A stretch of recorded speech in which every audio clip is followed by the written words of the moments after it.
네, 들어오시면은 그 오전처럼 트렐로 링크를 가셔서요. 네, 안성진 연구원 클릭하시면은 강의 콜앱 자료랑 그리고 강의 노트 받으실 수 있습니다.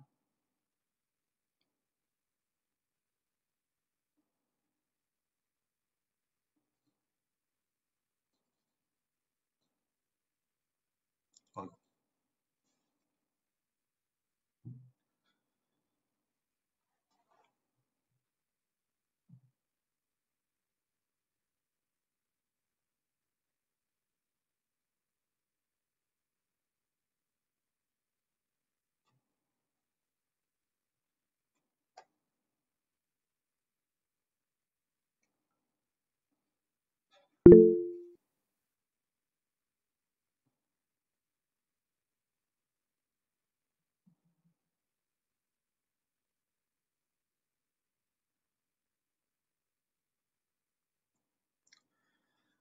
네, 그럼 2시가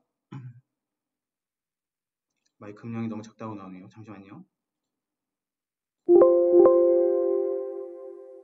네, 들리시나요? 네. 2시가 됐으니까 오후에 이어서 교육 시작하도록 하겠습니다. 교육 자료는요, 그 톡방에 올려드린 그 트렐로 링크를 타고 가시면요, 오전처럼 똑같이 확인하시면 되는데요. 어, 여기 안성진 연구원이 있어요. 그래서 이걸 클릭하셔서 누르시면은 콜앱 파일을 받거나 아니면 노트를 받으실 수 있습니다. 근데 강의 노트는 어차피 제가 PPT로 설명을 드릴 거라서 따로 지금 안 받으셔도 되고 수업을 들은 이후에 한번 복습하겠다 이 정도로 들으시면 될 것 같습니다. 확인하시면 확인한 정도로 하면 될 것 같아요. 네, 그러면 근데 주말에 토요일에 이렇게 강의를 듣는 게 쉽지 않은데 아무튼 그 오후 수업은 그 저희가 인공지능 모델을 직접 만들어 봐요. 그래서 실습이 좀 많이 들어가 있기 때문에 굉장히 졸리시잖아요. 그리고 주말이라서 더 의욕이 안 날 수도 있는데 한 3시간 정도만 하면은 본인만의 그 인공지능을 만들 수 있다는 그런 한번 목표를 가지고 조금 실습을 하면서 잠도 좀 깰 겸 하면서 또 수업을 들었으면 좋겠습니다. 최대한 안 졸리게끔 하고 싶지만 또 강의 내용이 너무 어려워서 또 졸릴 수도 있으니까 최대한 쉽게 설명을 해보도록 하겠습니다. 네, 그러면 PPT로 설명을 해드리다가요. 예, 그리고 콜앱으로 넘어가서 실습을 같이 하는 형식으로 진행할 테니까요. 잘 따라와 주시면 좋겠습니다. 네. 근데 지금 반응이 안 보이는데 혹시 지금 들리시는 거 맞죠? 아, 네, 감사합니다. 네. 이게 지금 녹화를 하면서 같이 발표를 하다 보니까 어, 혹시나 좀 큰일 날 수 있어요. 그래서 그럼 톡방에 알려주시면 더 감사할 것 같아요. 만약에 문제가 있으면. 그리고 이제 실습을 하시다가 지금 많이 들어오시니까 안 되면은 말해 주시는 것도 좋은데 각자 쉬는 시간에 엔터 치면서 실습을 하시다가 안 되는 걸 쉬는 시간에 말해 주시면 그 다음 시간에 반영하는 형식으로 일단 하겠습니다. 최대한 쉬운 내용이 진행되니까 어려운 내용은 안 할 테니까요. 어, 그래도 혹시나 하다가 안 되는 게 있으면은 쉬는 시간에 알려주시면 감사하겠습니다. 근데 정 안 되겠다, 이게 다음 스텝으로 못 넘어가겠다 싶으면은 그때는 톡방으로 알려주시면 감사할 것 같아요. 네, 그러면 시작하도록 하겠습니다. 네, 2021년 환경 빅데이터 플랫폼 1차 교육이고 오늘이 첫 번째 날인데 오후에 그 텍스트 분류 모델을 만드는 수업을 진행하는 박준영 연구원입니다. 잘 부탁드립니다. 네, 저는 지금 데이콘이라고 혹시 아시나 모르겠지만 그 빅데이터 그 인공지능 해커톤을 운영하는 플랫폼에서 데이터 사이언스 팀으로 빅데이터 경진대회를 운영하고 있어요. 그래서 지금 오늘 텍스트 분류 모델을 만들 건데 이런 것과 비슷하게 이제 자연어, 기후 기반 그 국가 과제를 텍스트 국가 과제를 갖고 이런 분류하는 경진대회를 운영하는 그런 회사에 다니고 있습니다. 저는 성균관대학교 유학통역학과고 통계학과 출신이고 그리고 지금 현재는 데이터 사이언스 융합대학원도 주말에 다니고 있습니다. 강사 소개를 하는 가장 중요한 이유는요. 제가 유학통역학과 출신이었다는 건데요. 아무래도 유학통역학과가 여기 성균관대가 아니시는 분들도 있다 들었는데 정말 그 논어 맹자 말하는 그런 유학통역학과거든요. 그래서 문과 출신에서 그냥 인공지능을 할 때 굉장히 애로사항이 많았어요. 그래서 제가 처음 하시는 분들의 그런 심리를 가급적 잘 캐치할 수 있다고 생각을 해서 제가 만약에 그 공부를 하면서 느꼈던 어려운 점이나 아니면은 조금 이걸 누군가 말해줬으면 좋겠다 싶었던 것들을 같이 말해드리면서 진행을 할 테니까 최대한 어렵지 않게끔 진행을 해보도록 하겠습니다. 네, 그래서 목차를 소개를 드리면요. 1교시에는 머신러닝에 대해서 소개를 해드리고 그리고 자연어 인코딩하고 인코딩하는 방법 그리고 분류 알고리즘에는 뭐가 있는지 그리고 텍스트 분류를 어떻게 적용하는지에 대해서 설명드리도록 하겠습니다. 네, 제가 처음에 소개를 드릴 때 인공지능 모델을 만들 수 있다고 들었어요. 네, 말씀드렸어요.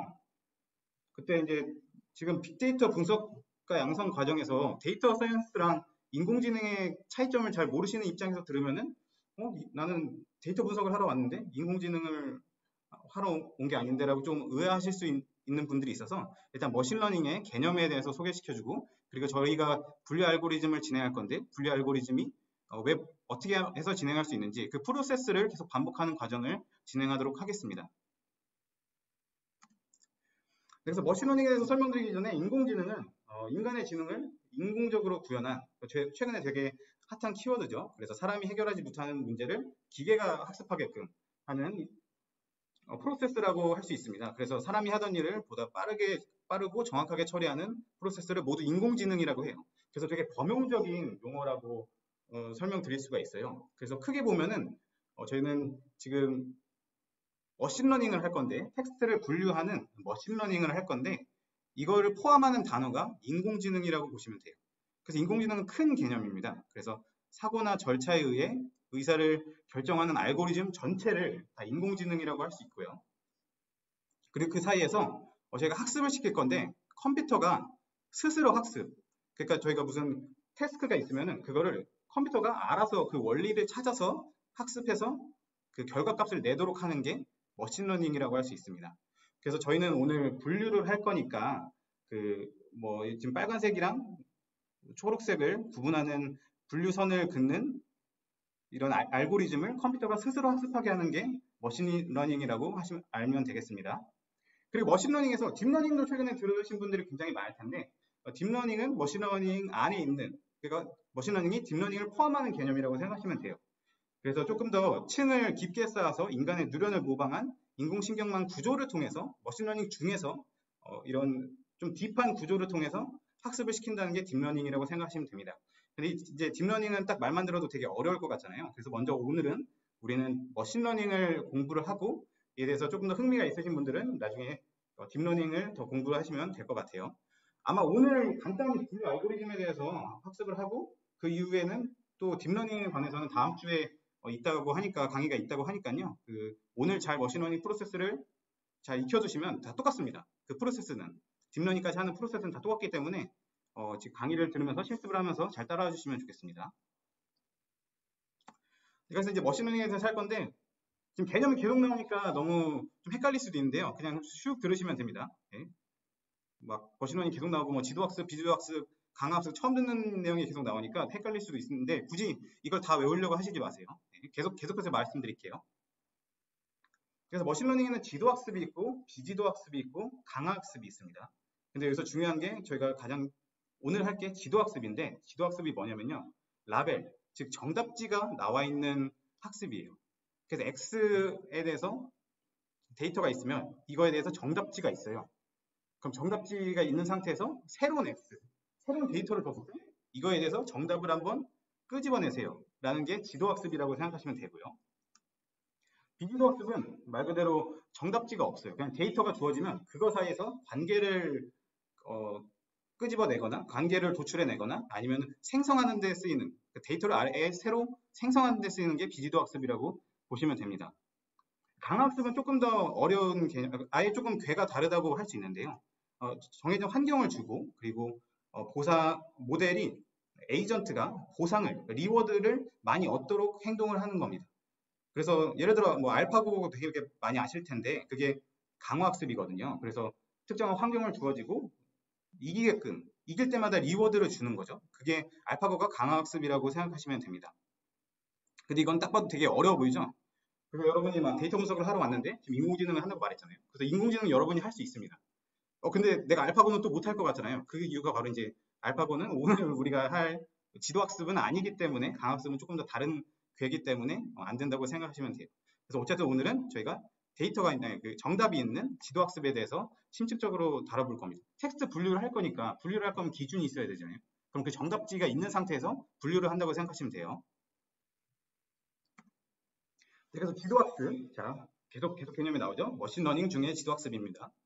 그래서 지도학습을 할 건데 이렇게 데이터가 있어요. x, y가 있으면은 5, 25, x를 주어졌을 때 y 값을 구하세요 하면은 우리는 이미 이 정답을 알고 있죠. 딱 보니까 규칙이 3, 9, 2, 4, 9, 8, 11이면 제곱을 하는 그런 모델을 만들면 되잖아요. 알고리즘을 만들면 되잖아요. 근데 이거를 그냥 그대로 주어주는 겁니다. 제곱을 해라고 컴퓨터에게 주어주는 게 아니라 컴퓨터가 이 그냥 데이터만 딱 주어졌을 때 스스로 학습하게끔, 그래서 이것만 딱 봤을 때 스스로 학습하게끔 해서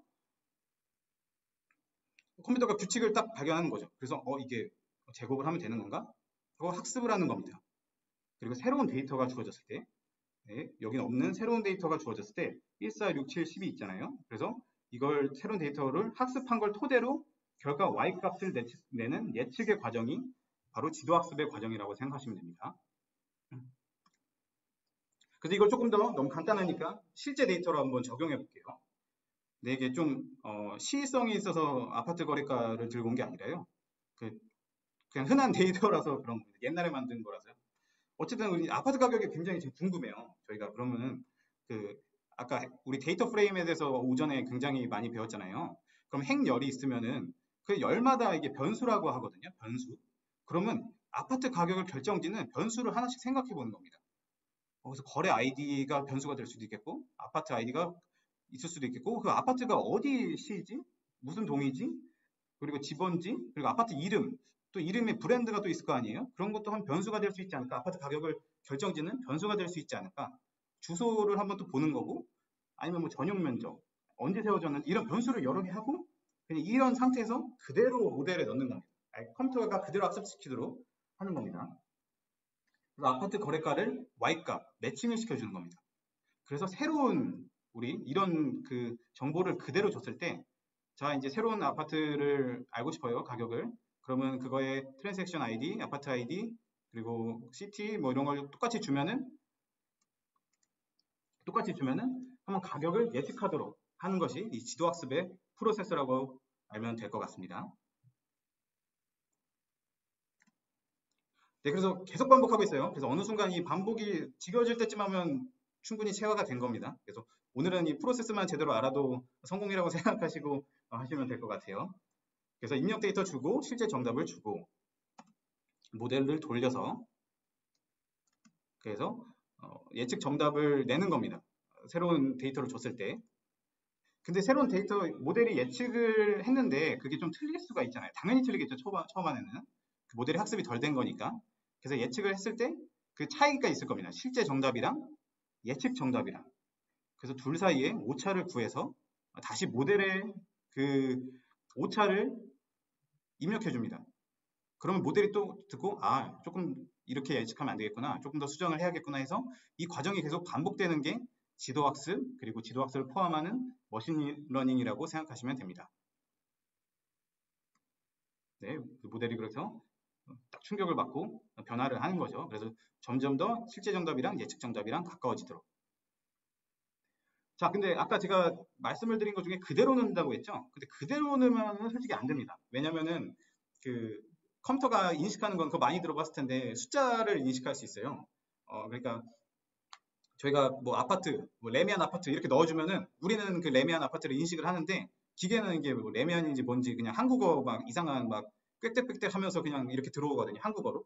그러면은 이거를 저희가 처리를 해줘야 되는데 그럼 그때마다 규칙이 필요하잖아요. 그래서 그 데이터를 처리하는 과정을 전처리 과정이라고 해요. 전처리 과정을 할 때 옆에 이렇게 플롯이 있잖아요. 그러면 데이터 간에 아예 레면을 무슨 숫자로 바꾸자, 뭐 자이를 뭘로 바꾸자 하면은 너무 데이터가 커지니까 그거의 특징을 좀 찾아가지고 아예 조금 더 그럴싸하게끔 데이터에 넣어주는 겁니다. 그럴싸하게끔 넣어주려면은 이런 분포도를 그리면서 그럴싸하게끔 만들어야 되냐. 아, 이렇게 규칙이 이렇게 있으니까 우리가 입력 데이터를 넣어줄 때 조금 더 그럴싸하게 만들어 보자. 그래서 이런 과정을 EDA, 탐색적 데이터 분석 과정이라고 해요. 그래서 다시 데이터를 넣어주는데 탐색적 데이터 과정을 거치고 이걸 통해서 기존에 조금 난잡해 있던 데이터를 모델에 넣게끔 하는 과정을 전처리라고 합니다. 네, 그리고 모델은 아까 말씀드린 것처럼 모델을 만드는데요. 여기서는 크게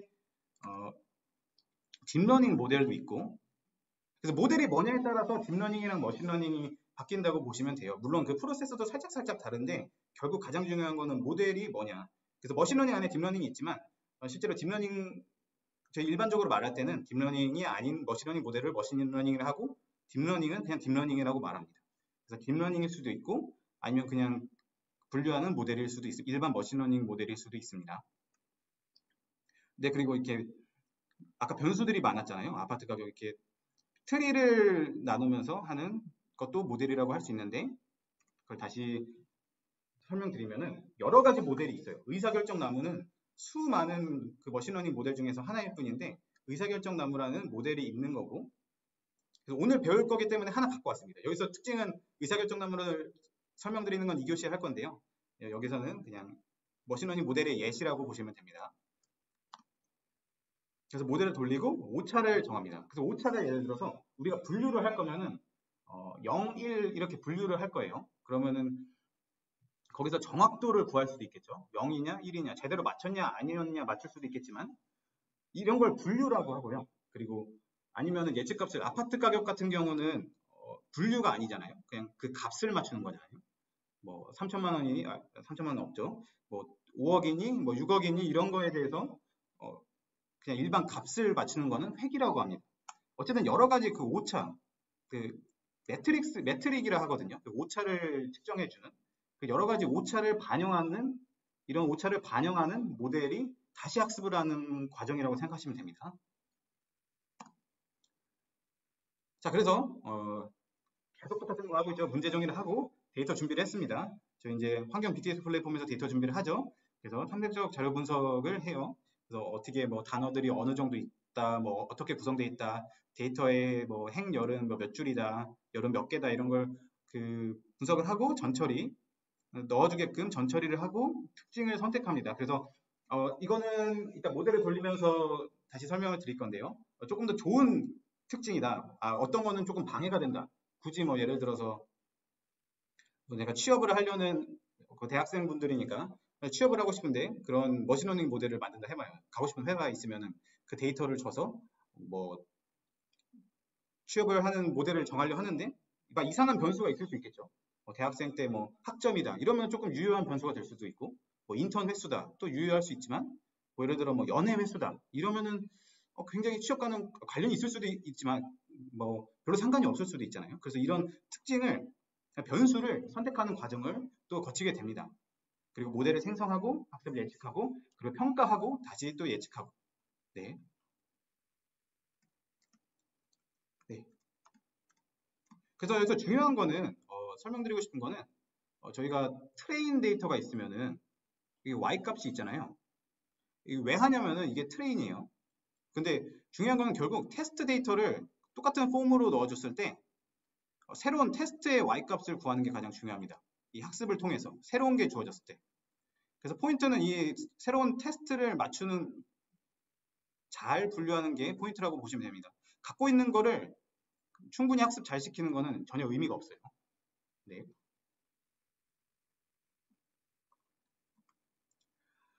네, 그래서 저희가 오전에 배웠던 판다스라는 패키지도 있고 파이썬이라는 판다스라는 라이브러리도 있고 파이썬이랑 이런 여러 가지 표를 이용하고 오후에 집중적으로 배울 사이클런에 대해서 배울 겁니다. 그래서 주로 머신러닝을 하는 그런 라이브러리가 이런 것들이라고 보시면 되고요.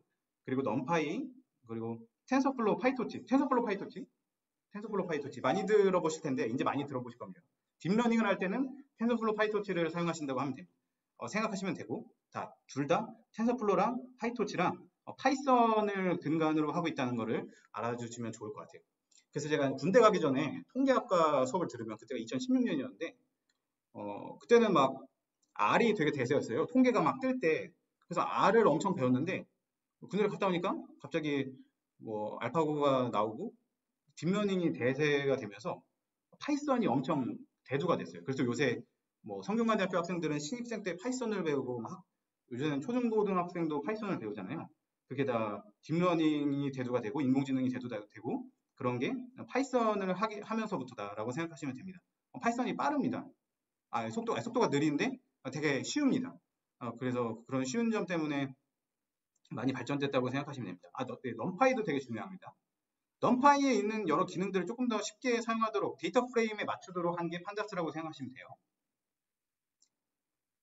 이게 네, 그냥 쑥 들으시면 됩니다. 네, 그래서 지금 잠시 PPT 설명은 여기까지 하고요. 저희 콜의 화면을 보면서 같이 실습을 하겠습니다. 이게 왔다 갔다 할 겁니다. 네.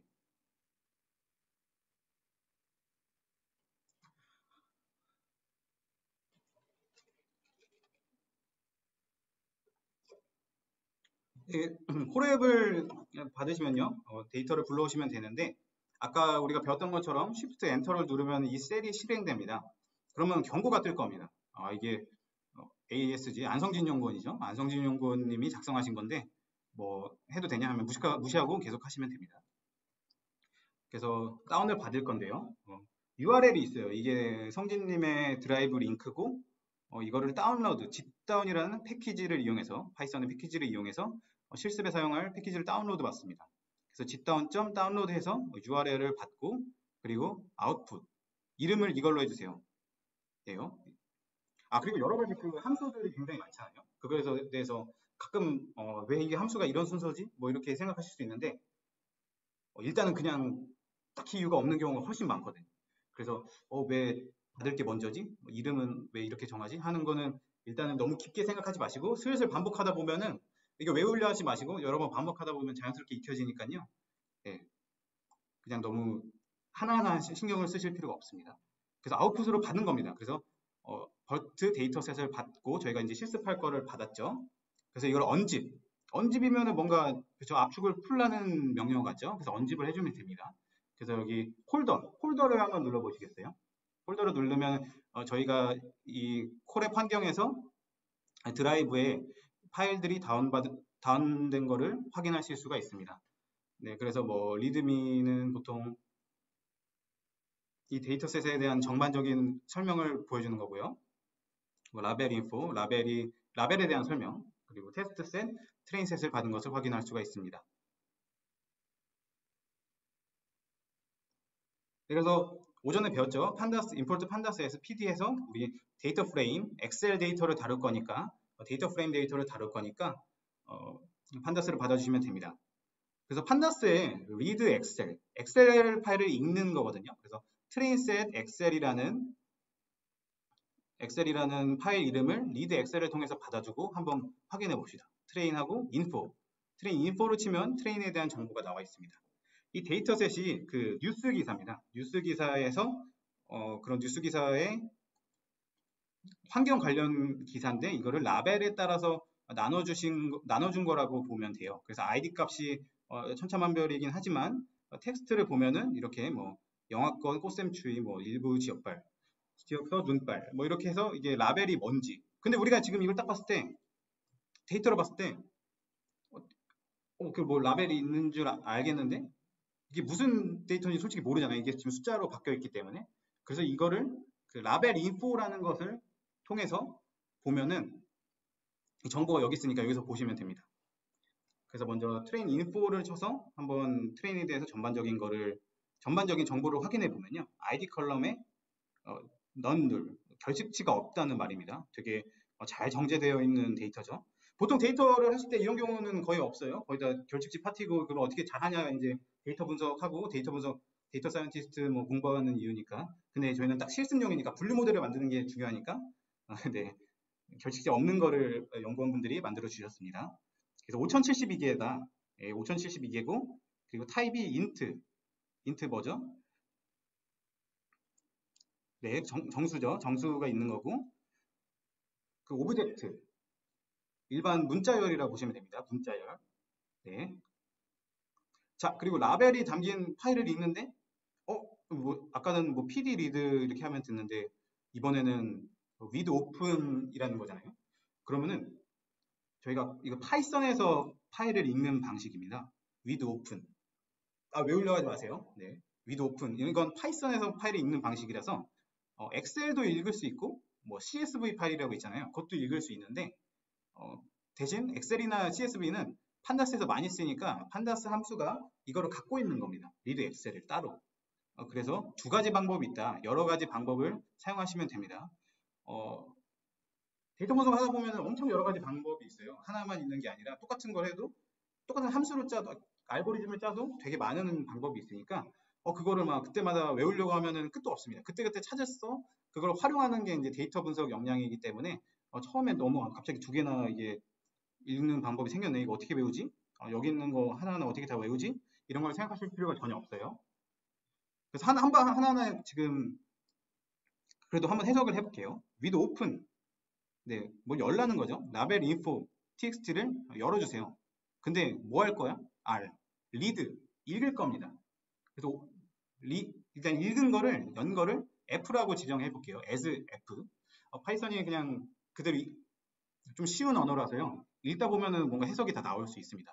그래서 트레인 라벨을 주세요. 근데 F, 리드 라인 한 줄씩 해서 읽어주세요. 트레인 라벨을. 그래서 한번 볼까요? 네, 그러면은 트레인 라벨을 읽으니까 한번 0, 아까 우리가 뭐 코셈추의 0이 뭘까라고 궁금했을 때 정보가 보니까 기상 변화에 관한 지금 뉴스구나. 그리고 환경 데이터 아님? 그러네. 이거 미생물이면은 연료 공급이면 환경 데이터가 아니네. 이게 농업 이래서 딱 긁어왔는데 아니었네? 라고 지금 확인할 수가 있죠.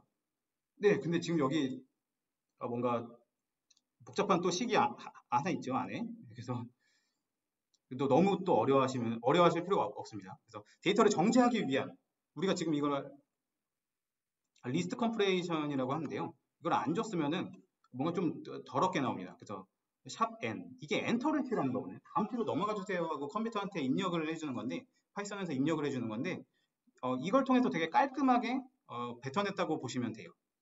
그래서 이게 뭐냐면요. 자, 폼은 아까 배웠잖아요, 우리가.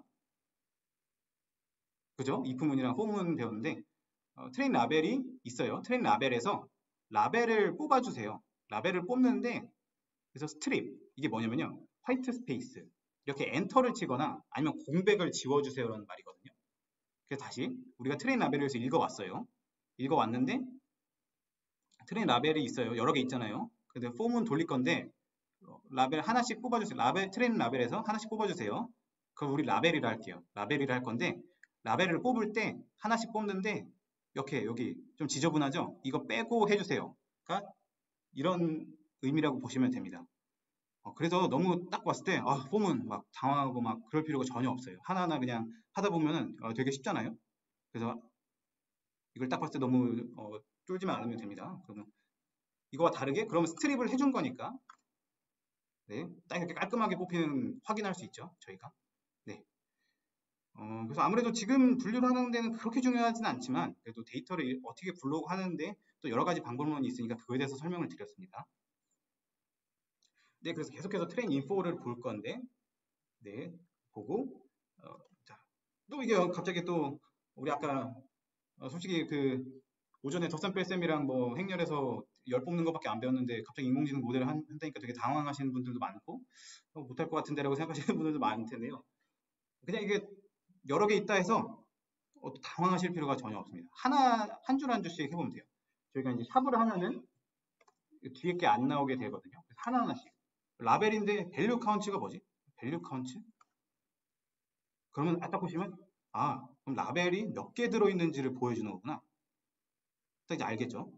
밸류 카운트, 밸류, 값을 카운트. 몇 개씩 있는지 확인하는 거구나. 근데 솔트 인덱스. 솔트 인덱스는 또 뭐지? 계속 쭉쭉 보시면 돼요. 솔트 인덱스. 또 엔터를 쳐고 이거 정렬을 하는 거구나. 그러네. 이거 안 하면은 너무 더러우니까 데이터를 이렇게 뽑아낸다 해서 파악되는 게 아니잖아요. 좀 더러운데. 그래서 솔트 인덱스로 정렬을 해주는데 그래도 뭔가 좀 이상해. 뭔가 좀 아직 못몇하네. 128, 149, 154, 126. 이게 직관적으로 잘 구분이 안 가잖아요. 그래서 플랫을 그려주네. 플랫. 그림을 그려주느라는 거구나. 근데 뭔가 좀 이상하네. 플랫을 하는데 이게 솔직히 시계열, 그러니까 시그널로 되어 있는데 시그널을 할 필요가 있을까? 그래서 또 해주는 겁니다. 또 바로 해주세요. 형식으로 그려주세요. 플랫을. 그래서 이렇게 그려주는 겁니다. 근데 이렇게 보면 또 보기 애매하네. 옆으로 보여주세요. H 해줘서 네, 저희가 처음에 의도했던 게 그대로 나왔죠. 그래서 앞에서부터 쭉쭉 읽어내시면 됩니다. 거의 지금 영어이기 때문에 그대로 조금만 생각해 보시면 바로 해석을 하실 수 있으니까 너무 걱정 안 하셔도 됩니다.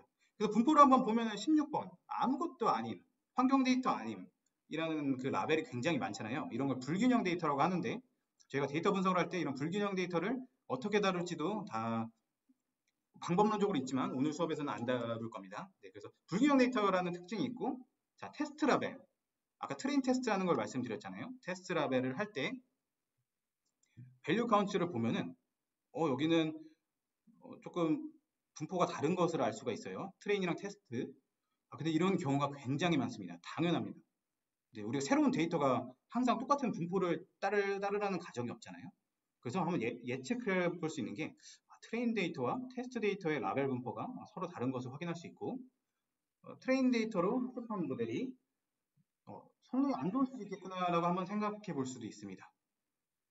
네, 그래서 이래서 한번 그냥 데이터를 쑥 보는 겁니다. 이런 식으로. 네, 이렇게 데이터를 알아봤고요. 지금 강의가 진행되고 있는 거죠? 네, 지금 저는 화면밖에 안 보여서 네. 질문 같은 거 있으면은 중간중간에 말씀해 주시면 좋을 것 같습니다. 이게 제가 지금 미러를 해가지고 이게 이런 식으로 나와서 섣불리 지금 화면을 못 돌리겠습니다. 이거 설정을 잘못해 놔가지고 네, 네. 잘 듣고 계십니다. 너무 감사합니다. 네, 그러면 이제 자연어 데이터를 우리 분류를 할 겁니다. 자연어 데이터를 분류를 할 건데 이거에 대해서 정제를 해줘야 되잖아요. 아까 말씀드렸던 것처럼 네, 정제를 해줘야 되는데 어떻게 정제를 해줘야 되나 이거에 대해서 1교시까지는 자연어 인코딩을 어떻게 하나에 대해서 설명을 드리고 마치도록 할게요. 지금 30분이 지났으니까 네, 정제를 하는 과정입니다. 다시 PPT를 볼게요. 자연어 인코딩 및 분류 알고리즘. 그러니까 머신러닝 모델은 계속 똑같은 말을 하지만 숫자에만 국한되지 않고 텍스트로도 작업을 해야 돼요. 뭐 이미지로도 작업을 해야 돼요. 뭐 그림을 이리고 그대로 넣어야 되기도 해요. 그러면 텍스트를 어떻게 수치화할 것인가에 대한 작업이 자연어 인코딩입니다. 근데 그 방법이 굉장히 여러 개 있어요. 우리 간단하게 한번 생각해보면 0101로 바꿀 수 있잖아요. 그러니까 어떤 단어가 있으면 01, 0으로 있으면 1, 뭐 없으면 0 이런 식으로 하면 되잖아요. 근데 그런 게 능사가 아니에요. 결국 중요한 거는 저희가 텍스트가 있으면 아까 봤듯이 뉴스 텍스트가 있으면 이건 중요합니다. 그러니까 0101로 너무 사로잡혀 있을 수 있는데 숫자로 바꾼다 해서 0101로 바꾸는 게 중요한 게 절대 아니고요. 결국 이제 텍스트가 이렇게 있잖아요. 그럼 이거를 어떻게 특징을 뽑아낼 것인가? 그러니까 이게 어떻게 벡터화 시킬 것인가? 지금 용어가 갑자기 또 너무 나오죠? 이거 그냥 들으시면 됩니다. 다 똑같은 말입니다. 변수를 어떻게 변수화할 것인가? 다 똑같은 말입니다. 결국 그 텍스트를 어떻게 네, 똑같은 표현. 어떻게 표현할 것인가? 이게 굉장히 포인트입니다. 0101이 포인트가 아니에요. 그래서 0101에 뭐 사로잡혀서 확장이 안 되는 경우가 많은데요. 이걸 되게 강조드리고 싶어요. 오늘은 카운트 기반으로 인코딩을 할 거예요. 자연어 인코딩을. 그럼 계속 0101만 나올 거란 말이죠. 근데 이게 능사가 아니에요. 결국 자연어에 대해서 조금 더 심화돼서 배우려면은 조금 더 통계적인 방식이 있기도 하고 임베딩이라고 하죠. 특징을 추출하는 그런 방식이 여러 가지가 되게 많아요. 그거는 다음 주도 공부를 할 거고 다다음 주도 공부를 할 건데 오늘은 카운트 방식만 할 거란 말이죠. 근데 그거에 너무 매몰되면 안 돼. 포인트는 결국 어떻게 그 문장을 잘 드러낼 것인가가 중요한 거지 있냐 없냐가 중요한 건 아닙니다. 대신 쉬운 거를 말할 때는 항상 0101로 설명을 드리니까 그거에 대해서 굉장히 좀 혼란을 많이 느끼시는 것 같습니다. 어쨌든 그래서 오늘은 다시 원하드 인코딩 있냐 없냐로 일단 한번 그 문장을 추출해 보겠습니다. 표현해 보겠습니다. 그래서 그레리 레스토랑 이걸 단어 단위로 쪼개는 거죠. 그래서 단어 단위로 쪼개서 그 단어가 있냐 없냐 말문치의 모든 단어를 만들고 그리고 그 단어가 있냐 없냐로 구분을 하는 겁니다. 그래서 첫 번째 문장 같은 경우에는 great 레스토랑 그리고 great이 있고 그리고 두 번째 문장에는 또 있는 단어를 매핑시켜서 이렇게 수치화 시킬 수 있겠죠. 네. 헷갈리시면 안 됩니다. 자, 이게 지금 열이에요, 열. 뭐라고요? 이게 행인데 왜 열이에요? 그러니까 여기가 지금 행이잖아요. 이거를 보여주기 편하기 위해서 이런 식으로 한 거지. 이걸 되게 헷갈리시면 안 돼요. 그래서 열로 그러면 여기에 그레이시 있겠죠? 그레이시 있으면은 그레이시 있으니까 여기는 1이고 없으니까 0이고 0이고 이런 식으로 행렬이 구성된다고 생각하시면 됩니다. 네. 그림을 갖고 왔는데 왜 이렇게 했는지 모르겠네요. 죄송합니다. 어쨌든 0101 있냐 없냐. 자, 그러면 있냐 없냐로 하면은 과연 문제점이 뭐가 있을까요? 장점이 별로 없습니다. 솔직히 말하면. 네. 그래서 그레이시 2번 들어갔는데 그냥 한 번. 네. 빈도 정보가 손실되고 그리고 순서가 반영이 안 돼요. 우리 지금 그 텍스트 데이터는 그 맥락을 파악하는 게 굉장히 중요하거든요. 아예 다른 말이 될 수 있으니까 단어만 있는 게 굉장히 중요하지 않아요. 단어는 그냥 포인트를 뽑아낼 수는 있지만 그 맥락을 이해하는 게 굉장히 중요해요. 요즘 막 나중에 배울 거지만 뭐 자연어 생성을 할 때 단어가 있냐 없냐만 중요한 게 아니라 어떤 단어 뒤에 무슨 단어가 나올 거냐 이것도 굉장히 중요하잖아요. 근데 원어링 코딩은 이런 거를 반영이 안 되고 그리고 단어 사이의 의미와 관계가 손실된다. 이게 뭐냐면요. great 옆에 great 열 옆에 레스토랑 열 이 레스토랑 열이 옆에 있어요. 그 다음 열이 green 옆에 레스토랑이잖아요. 근데 이게 두 단어가 이게 의미적으로 별로 관계가 없잖아요. 좋은과 레스토랑, 음식점이라는 단어가 둘이 관계가 없잖아요. 전혀 반영을 못해요. 그 텍스트를 전처리 해줄 때 전혀 반영을 못해요. 그러니까 별로 그렇게 좋은 모델이 아니다. 그리고 단어의 수만큼 차원이 생기므로 너무 거대한 데만에 정보가 희소하다. 우리가 지금 데이터를 뭐 5,000개가 있어요. 5,000개가 있으면 단어가 10,000개가 있을 건데 보통 한 문장에 안 쓰는 게 낫겠네요. 10,000개가 있을 건데 한 문장에 100단어가 있어도 많잖아요. 근데 100단어가 있어도 그럼 9,900단어는 9,900열은 0이 되잖아요. 의미가 없는 거예요. 그럼 이게 되게 희소하다고 하는데 이걸 학습시킬 때 굉장히 그 애를 먹는 거죠. 컴퓨터가. 아니 뭐 다 0인데 뭐 내가 학습할 게 있어? 약간 이렇게 판단을 하는 거죠. 그래서 단어의 수만큼 차원이 생기니까 너무 거대해. 시간은 또 오래 걸리는데 정보가 그렇게 썩 좋은 게 아니에요. 이런 단점이 있습니다. 아니 그러면 이렇게 단점이 많은데 왜 알려주시는 거죠? 라고 생각하실 수 있는데 그래도 직관적이니까 그 텍스트를 숫자로 바꾸는데 굉장히 직관적으로 이해할 수 있으니까 제일 처음으로 설명을 드린 겁니다. 네, 그 다음에 그나마 조금 단점을 한번 보완해보자. 그래서 카운트 벡터라이저라고 그나마 빈도라도 우리가 한번 반영을 해보자. 그래서 그전에는 그레이시 한 번만 나온 거를 한 번만 했잖아요. 근데 이거를 2번 하자. 그래서 2번은 반영하도록 한 게 카운트 벡터라이저입니다. 그래서 해당 단어가 문서에서 얼마나 자주 발생하는지까지 계산을 하는 거죠. 네. 근데 여기서도 그렇게 좋은 모델은 아니죠. 빈도가 정보가 손실되는 거를 그래도 유지했다 정도까지만 좋습니다. 카운트 벡터라이저입니다. 근데 제가 지금 굉장히 안 좋은 방향으로 얘기해서 막 집중을 못 하실 수 있는데요. 이거 안 좋은 거 왜 배워? 하는데 그래도 이걸로도 또 좋은 성능이 나올 수 있으니까요. 성능을 내는 데는 또 우리 기계가 알아서 해주니까 너무 또 별시하면 안 됩니다. 그래서 더 좋은 모델, 여러분이 더 공부를 하시다가 더 좋은 그 방법을 찾아서 하라는 의미지 이게 그래도 나쁘다는 의미는 아닙니다. 네, TF-IDF 벡터라이저.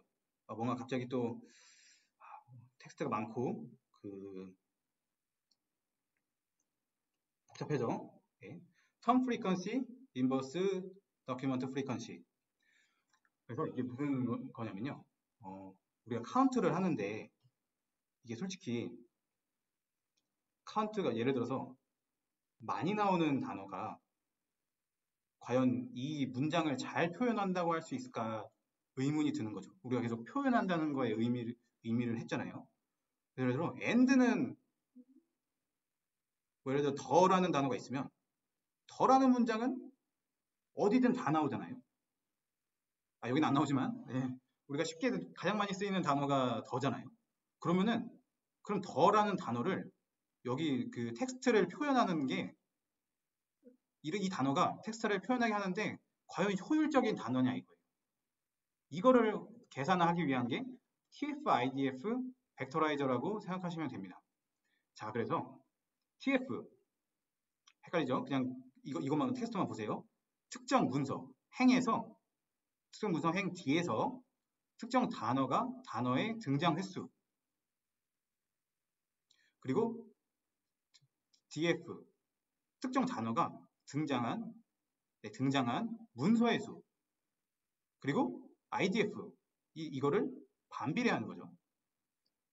그래서 단일 문서에서 더 자주 나타내는 단어에 더 많은 가중치를 부여하고 그래서 그레이시면 여기 그레이시 2번 들어갔으니까 이 문장을 설명하는 데는 그레이시 되게 효과적인 단어구나 라고 판단할 수가 있잖아요. 그리고 더 많이 나오는 거는 가중치를 부여하고 더나 디스나 어나 언과 같이 여러 번 나오는 단어의 가중치는 줄이는 겁니다. 그래서 문서에서 단어의 관련성과 빈도를 모두 표현할 수 있는 카운트 벡터라이저의 약점을 표현할 수 있는 게 TF-IDF 벡터라이저라고 보시면 됩니다. 뭔 소리인지 헷갈리죠? 조금 이따 다시 설명드릴게요. 자, 우리 먹고 싶은 뭐 이런 문장이 있습니다. 그럼 이게 01010을 한번 정리를 해보는 겁니다. 그러면 우리 문서 1을 한번 봅시다. 먹고 싶은 사과잖아요. 그러면은 자, 이 먹고라는 단어는 자주 나오는 거예요. 2에서도 나오잖아요. 대신 또 싶은이라는 단어는 또 2번 나와요. 2번. 이 전체 텍스트에서 2번 나오는데 사과는 이 문서 1에서만 나오죠. 사과라는 단어는. 그래서 여기에 중요도를 더 주는 겁니다. 이게 뭔지 좀 알 것 같죠? 다시 한번 갈게요. 그러면은 바나나를 또 봐요. 여기 3번. 바나나라는 단어가 나오긴 하는데 또 2번 나오죠. 여기서도 문서 2에서도 바나나랑 나오니까. 근데 이 3번에서는 바나나라는 단어가 2번 나오잖아요. 그럼 이 2번 나온 횟수도 반영이 된 겁니다. 근데 노란이라는 단어는 여기서밖에 안 나오잖아요. 그러면은 노란 바나나라는 게 그 세 번째 문장을 표현하는데 되게 효과적이구나를 반영하는 그런 벡터라이저가 TF-IDF 벡터라이저라고 보시면 됩니다. 근데 여전히 카운트 기반이기 때문에 단어 발생의 문맥은 파악하지 못하죠. 네. 그래서 오늘 실습해볼 그 자연어 인코딩 방식은 이렇게 알아봤고요. 한번 저희가 실습을 해보도록 하겠습니다.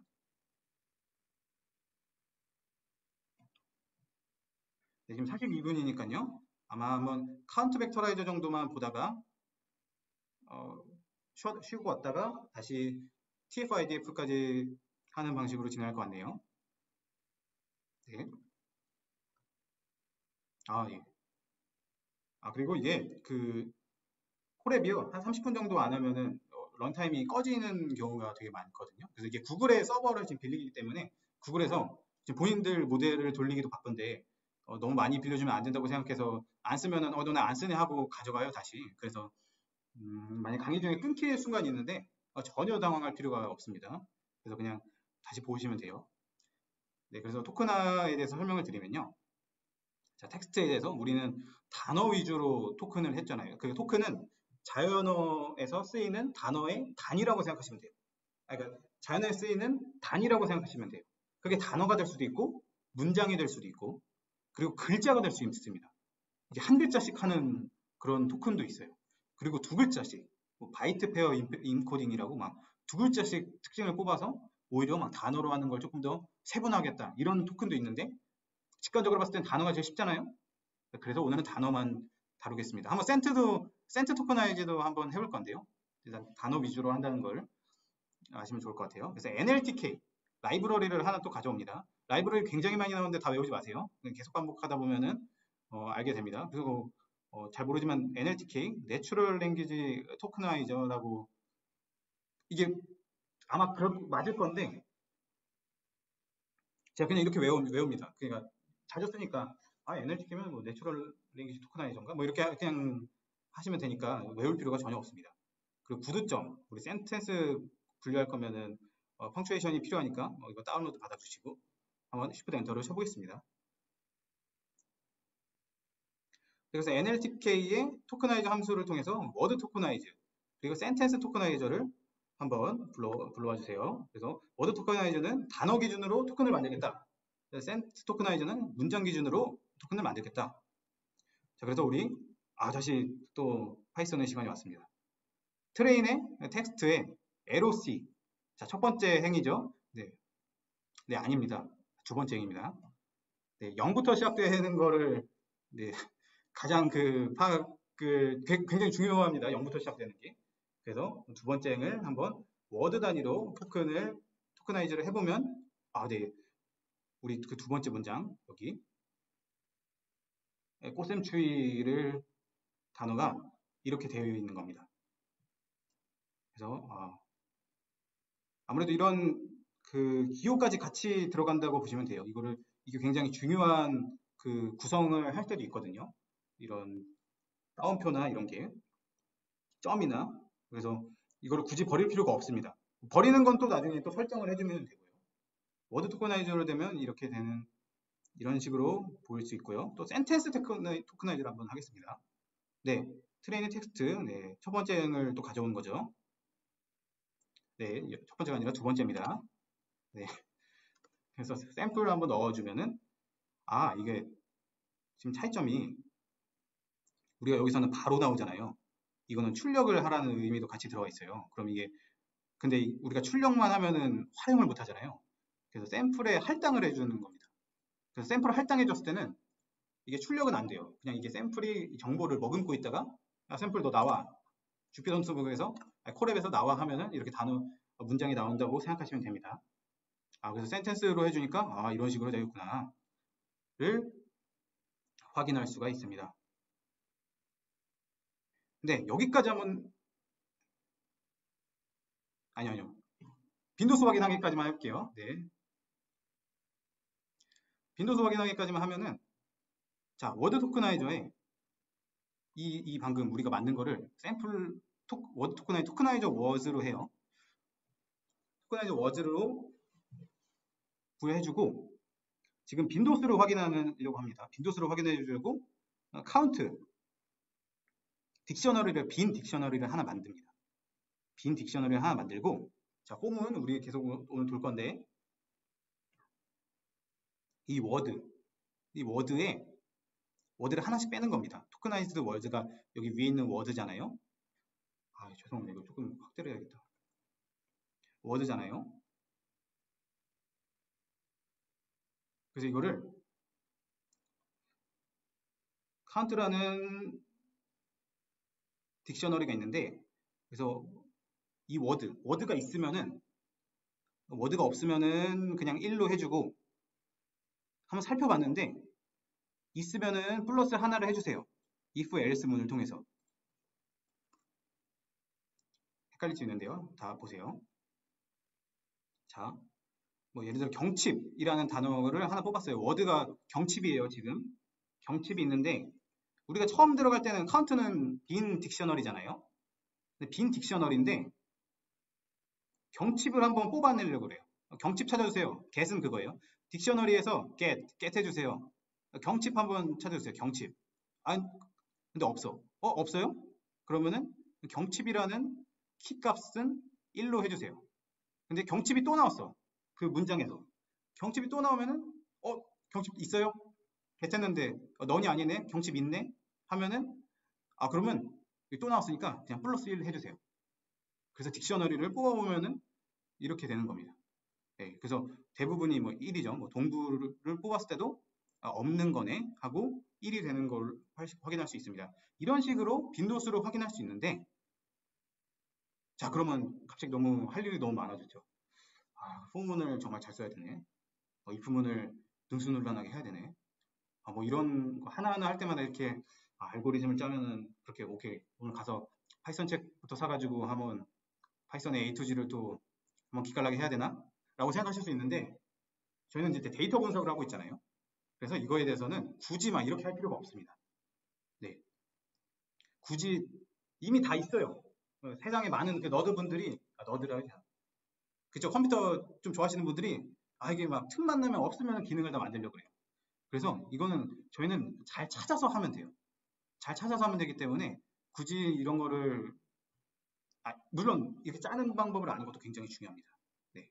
그래서 어떻게 하면 이게 쉽게 할 수 있는지를 이따 2교시 때 세시 수업에서 한번 해보도록 하겠습니다. 네. 졸린 분들은 쉬시고요. 다음 교시에도 만났으면 좋겠네요. 네. 네, 쉬겠습니다.